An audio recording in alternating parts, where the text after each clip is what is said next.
Halo semuanya, kembali lagi bersama saya Michael. Di video kali ini kita akan coba melanjutkan series kita yaitu crypto kategoris ya. Memang waktu itu kita pernah bikin episode 1 yaitu smart contracts gitu ya. Lalu sekarang kita akan melanjutkan yaitu di NFT atau gaming. Bahkan nggak ada kategorisnya di yang kita buat di awal seperti itu ya.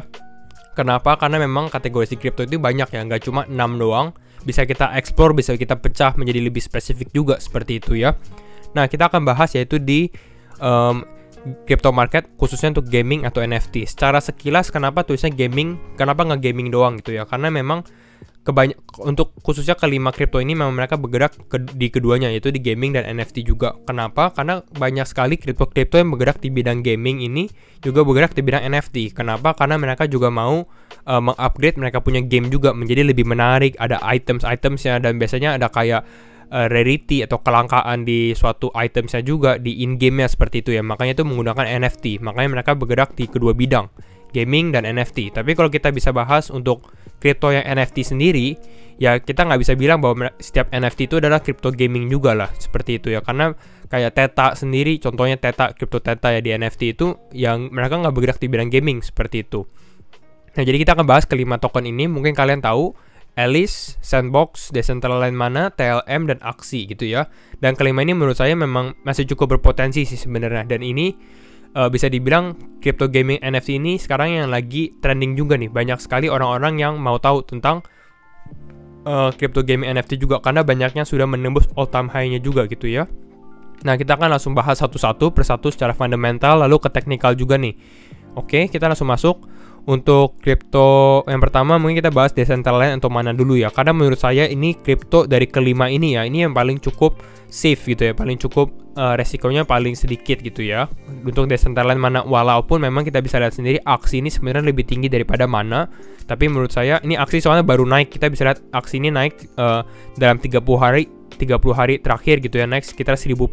Tapi kalau Mana ini hanya naik 40% seperti itu ya. Jadi ini cukup safe juga untuk Mana. Mana itu bergerak di bidang apa? Mana itu bergerak di bidang virtual world gitu ya. Mungkin kalau kalian tahu Metaverse, mungkin ini adalah bisa dibilang inovasi untuk gaming ke depannya gitu ya, dimana kayak virtual reality, lalu contohnya seperti ini Metaverse lah. Kayak ya virtual reality seperti ini. Kalian bisa lihat sendiri. Ini untuk Metaverse untuk penjelasannya gitu ya. Nah, Mana ini adalah salah satu yang pemimpinnya juga sebenarnya kalau di bidang virtual reality. Mereka ada digital mall, lalu kita terakhir kali harganya Mana sempat naik juga. Kenapa? Karena memang ada digital konser juga, virtual reality konser seperti itu ya. Lalu bisa beli barang juga dengan tokennya sendiri. Hampir sama sih sebenarnya kegunaan setiap token ini kegunaannya hampir sama, menjadi kayak currency di gamenya masing-masing seperti itu ya. Jadi ya kita nggak usah bahas kegunaannya karena mungkin kegunaannya ya hampir sama untuk rata-rata seperti itu ya. Mungkin kalian bisa explore sendiri nih. Yang menurut kalian menarik, kalian boleh perdalam lagi. Bisa baca white papernya, bisa buka website atau bahkan main gamenya. Apalagi kalau kalian mau invest mungkin ya, itu lebih baik kalian tahu dulu nih gamenya kira-kira bagaimana, menarik atau enggak seperti itu ya. Itu untuk Mana. Lalu kenapa dia bisa bilang safe juga? Karena salah satu Mana sendiri ini udah ada trustnya juga, yaitu dibuat dari Grayscale. Kita lihat Grayscale Decentraland Trust gitu ya. Dan memang Grayscale sendiri trustnya nggak begitu banyak gitu ya. Jadi sangat-sangat kalau misalnya udah bisa dapat trust dari Grayscale sendiri ya, ini udah termasuk dibilang agak safe lah secara fundamental. Berarti sudah cukup oke gitu untuk Mana sendiri gitu ya. Nah, kita coba bahas teknikalnya juga. Jadi kita bahas fundamental terus bahas teknikal, apakah masih bisa beli dan lain-lainnya. Nah, kalau Mana sendiri kita lihat belum ada cross ya. Jadi dia baru membentuk cross, kita lihat sendiri karena dia baru aja crossing. Di sini ya kita tahu dia bearish cross. Nah, di sekarang kita tunggu dia di mana bisa golden cross lagi, di mana dia bisa yang EMA yang lebih kecil, yaitu kalau kalian tahu EMA 20 dan EMA 50 ya. EMA 20 yang warna oranye gitu ya, naik ke atas crossing sama EMA 50, dan ini baru tandanya kita bullish lagi sebenarnya. Tapi Mana ini masih belum jalan sebenarnya kalau dibandingkan dengan yang lain gitu ya, baru naik 50%. Dan targetnya sendiri Mana ini cukup tinggi juga. Kita lihat sendiri untuk all time high-nya itu di sekitar 1,6 dolar. Jadi sebenarnya ini jauh terdiskon banget sih kalau misalnya kita bandingkan dengan harga all time high seperti itu. Jadi cukup relatif bagus juga. Bisa beli Mana di berapa nih kalau kalian nanya? Kalau menurut saya beli Mana mungkin sebenarnya lebih safe sih beli Mana di sini di sekitar 0,6236. Ini udah saya kasih ke kalian juga. Bukan di sekitar 0,62, tapi apakah bisa kena kalau prediksi sendiri kita harus lihat dari pergerakan Bitcoin juga. Kalau menurut saya Bitcoin ini mungkin akan ada koreksi sedikit aja gitu, koreksi wajar. Jadi mungkin makanya belinya selalu menunggu koreksi dulu seperti itu. Jadi kalau misalnya ada koreksi mungkin bisa taruh di sekitar 0,62 ataupun di sekitar ini nih di EMA, pas di EMA 50-nya dulu seperti itu. Kalau kalian yang benar-benar mau trading gitu ya, mungkin sekitar 0,66 seperti itu ya. Ini untuk mana? Kita masuk ke koin berikutnya yaitu koin Axie Infinity. Kalau Axie Infinity udah tau lah, kita udah pernah bahas juga khusus untuk videonya. Jadi kalau kalian yang tertarik dengan Axie, kalian harus nonton video itu juga karena lebih mendalam gitu membahasnya, dengan kita bahas total supply-nya juga. Dan token-token Axie ini bergerak hampir sama, tapi dia bergerak di bidang ada aksi kayak Pokemon lah seperti itu. Jadi cukup menarik juga, ada play to earn juga. Jadi dengan kalian bermain aksi, kalian juga bisa dapat income. Jadi menarik sekali lah untuk Axie Infinity sendiri. Dan ini roadmapnya juga masih panjang, jadi masih di upgrade terus sih menurut saya. Dan ini lagi trendingnya. Jadi mungkin kalau kalian yang mau beli aksi AXS ini masih cukup berpotensi lah. Seperti ini kayak aksi-aksinya gitu ya. Dan setiap aksi ini ada rarity-nya atau ada kelangkaannya sendiri lah. Semakin langka semakin mahal seperti itu. Makanya ini NFT-nya lah seperti itu ya. Jadi untuk aksi, kalau kita bahas aksi di teknikal ya, aksi USDT. Nah kalau misalnya saya lihat aksi USDT sebenarnya udah terlalu mahal sih, udah cukup tinggi sebenarnya. Tapi kalau kita lihat untuk pembeliannya, kalau menurut saya sih kalau misalnya beli aksi mungkin bisa di level 24 $24 atau enggak di $28. Kenapa $28? Karena ini catch dia punya EMA 50. Kalau aksi sendiri kalau kita lihat dari one day time frame ya, dia tuh udah crossing dari sini. Dia udah crossing, jadi udah langsung bullish nih. Makanya mana yang belum crossing ini masih potensi banget. Karena kalau kita lihat setelah aksi crossing dia langsung naiknya cepet banget gitu ya. Makanya ini adalah salah satu indikator yang bisa kita lihat juga sih untuk aksi sendiri. Tapi kalau aksi sebenarnya di sini masih cukup oke, walaupun target saya mungkin aksi bisa sampai ke $80 mungkin ya. Ke 80, mungkin di daerah sini $80. Tapi harus tunggu dia koreksi dulu karena kenaikannya cukup drastis juga. Kalian bisa lihat dari bulan Juni sampai sekarang ini udah naik sekitar 1500%. Dan ini cukup resiko kalau misalnya kalian beli aksi lah sendiri. Ini kalau pendapat saya ya. Jadi ini adalah level-level kalau kalian misalnya mau membeli aksi seperti itu. Ini mungkin buat trading dan lain-lain, ini crypto gaming sendiri cukup bagus. Jadi kalian harus lihat juga karena kita bisa dibilang kayak ride the trend juga. Trennya lagi di gaming NFT, lagi di sini ya. Jadi mungkin kita bisa alokasi dana ya nggak usah 100%, tapi mungkin bisa 20% untuk trading di sini atau 10%. Tergantung kalian punya resiko juga lah dalam money management seperti itu ya. Lalu yang ketiga kita bahas Sandbox ya, The Sandbox atau Sun. Sandbox ini hampir sama dengan Mana sih sebenarnya. Jadi kalau kalian yang nggak mau beli Mana, beli Sandbox, hampir sama. Mereka bergeraknya di bidang virtual reality juga, kayak ada orang-orangan seperti itu ya. Kalau Sandbox cukup bagus juga, partnernya banyak. Kita bisa lihat ada Hell's Kitchen, ada The Walking Dead. Jadi memang Mana dan Sandbox ini untuk partnershipnya cukup oke juga untuk partnership ya dengan perusahaan-perusahaan di luar seperti itu ya. Kalau Sandbox USDT ya. Nah, Sandbox ini hampir sama juga, tapi Sandbox ini naiknya udah lebih kencang dari Mana. Dia juga baru crossing, sebenarnya kita bisa lihat dari sini. Nah, baru crossing EMA 20 dan EMA 50-nya. Jadi mungkin masih, kalau misalnya kalian mau beli Sandbox, mungkin bisa beli di daerah 0,67 nih, 0,67 atau enggak di sekitar 0,61 seperti itu ya. Tapi ini lagi naik banget sih, kita bisa lihat sendiri. Naik sekitar 128%. Tapi kalau misalnya kalian mau catch untuk beli, mungkin beli sini seperti itu ya.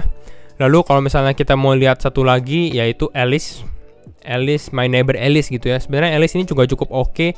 Pokoknya kelima ini sebenarnya masih ya bisa dibilang sangat berpotensi sih. Kalau misalnya kalian tanya bagusan yang mana, sebenarnya sama-sama bagus gitu ya. Nanti saya kasih konklusi deh kalau saya pribadi milih yang mana gitu ya. Tapi di akhir video aja. Alice sama tapi beda tema aja. Mungkin tema lebih ke arah farmeran seperti itu ya. Ini kayak kita bisa Alice token buat apa? Bisa purchase game item, bisa staking, bisa play to earn, sama governance. Sebenarnya kayak ini fungsi-fungsinya hampir sama dengan semua token. Jadi kita nggak terlalu bahas mendetail juga ya, karena memang hampir sama sih semuanya seperti itu ya. Tapi yang kita harus lihat juga yang pertama juga yang tadi saya bilang nih, tokenomics-nya ini penting. Mereka punya alokasi token itu bagaimana, apakah distribusinya masuk akal dan lain-lain, ini kalian harus lihat juga. Lalu ada roadmap nggak, ada plan yang jelas nggak, seperti itu. Ini kalau untuk kalian yang khususnya untuk yang bisa dibilang mau investasi ke depan nih, wah ini buat 2-3 tahun lagi ke depan. Ini kalau misalnya kalian mau di bidang gaming, ini khusus kalian harus benar-benar fokus ke dalam fundamentalnya juga, karena gaming ini sangat-sangat beresiko lah, yang sempat saya bilang juga di last video gitu ya. Karena apakah game ini bisa bertahan untuk 3-5 tahun ke depan gitu ya, karena kan mereka sangat-sangat tergantung tren seperti itu.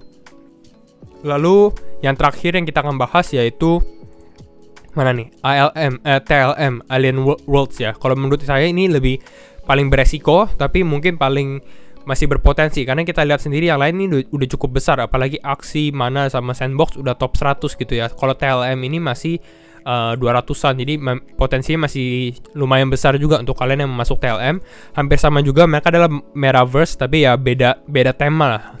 Kembali lagi, kalau ini temanya lebih ke arah luar angkasa, space seperti itu. Mereka sampai bikin planetnya Binance lah seperti itu. Lalu ada Rarity-nya juga, kalau nggak salah ya. Tadi saya lihat, nah ada kayak kartu-kartunya, NFT-nya ada buat land, tanah, maksudnya properti. Lalu kalau kita bisa lihat ada toolsnya juga. Pokoknya kalian harus lihat juga sih seperti ini. Lalu mereka punya token allocation. Tapi kalau untuk TLM sendiri menurut saya Trillium ya, TLM ini cukup menarik sebenarnya. Jadi ini boleh juga untuk kalian yang tertarik, yang lebih beresiko seperti itu ya.